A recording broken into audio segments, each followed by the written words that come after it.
Kozhikode medical കോളേജിലേക്ക് രോഗിയുമായി വന്ന ആംബുലൻസിന് യാത്രാ തടസ്സമുണ്ടാക്കിയ ബൈക്ക് കസ്റ്റഡിയിൽ. ചെലവൂർ സ്വദേശി ജഫ്നാസാണ് വഴിമുടക്കി ബൈക്ക് ഓടിച്ചത്. ഇയാളോട് ഇന്ന് വൈകിട്ട് ആർ.ടി.ഒ ഓഫീസിൽ ഹാജരാകാൻ നിർദ്ദേശം നൽകിയിട്ടുണ്ട്. 2024 അതായത് ഇന്നലെ രാത്രിയാണ് സമാനമായ ഈ ന്യൂസിൽ വന്നിരിക്കുന്ന റിപ്പോർട്ടുമായിട്ട് ബന്ധപ്പെട്ട സംഭവം നടന്നത്.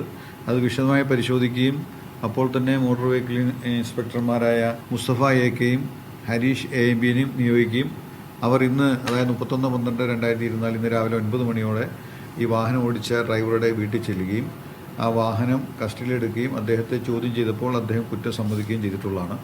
അതിൻ്റെ അടിസ്ഥാനത്തിൽ അദ്ദേഹത്തിൻ്റെ കയ്യിൽ നിന്നും RC ബുക്കും ലൈസൻസും നമ്മൾ കസ്റ്റഡിയിലെടുത്തിട്ടുണ്ട്. ആ കസ്റ്റഡിയെടുത്ത് 3 മണിക്ക് ഇന്ന് RTO മുമ്പാകെ ഹാജരാകാൻ പറഞ്ഞിട്ടുണ്ട്. ഇതുപോലുള്ള സംഭവങ്ങൾ ഒരിക്കലും റോഡിൽ നടക്കാൻ പറ്റാത്തതാണ്. കാരണം ആംബുലൻസ് വാഹനം എന്ന് പറയുന്നത് ഒരു എമർജൻസി വാഹനത്തിൻ്റെ കാറ്റഗറിയിൽ വരുന്ന വാഹനമാണ്.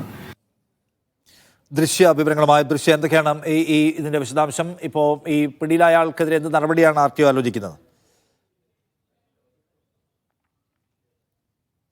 സ്വദേശി ജഫ്നാസിന്റെ ലൈസൻസ് സസ്പെൻഡ് ചെയ്യാനുള്ള നടപടിയാണ് RTO സ്വീകരിക്കുന്നത്. ഇന്നലെ രാത്രിയാണ് വയനാട്ടിൽ നിന്ന് രോഗിയുമായി വന്ന ആംബുലൻസിന് മുന്നിൽ ജഫ്നാസ് സ്കൂട്ടറിൽ വഴിമുടക്കിയത്.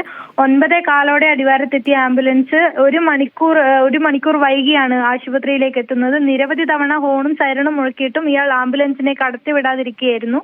വൃക്കരോഗവുമായി ബന്ധപ്പെട്ട് അടിയന്തര ശസ്ത്രക്രിയ നിർദ്ദേശിച്ച രോഗിയുമായാണ് ഈ ആംബുലൻസ് കോഴിക്കോട് മെഡിക്കൽ കോളേജിലേക്ക് എത്തുന്നത്. അതിനിടയിലാണ് ഇത്തരത്തിലുള്ള സംഭവം ഉണ്ടായത്. ആംബുലൻസിൽ ഡ്രൈവർക്കൊപ്പം ഉണ്ടായിരുന്ന യാത്രികൻ പകർത്തിയ ദൃശ്യങ്ങളാണ് ഇങ്ങനെ ഒരു പെട്ടെന്ന് തന്നെ ഇയാളെ പിടികൂടാൻ സാധിച്ചത്.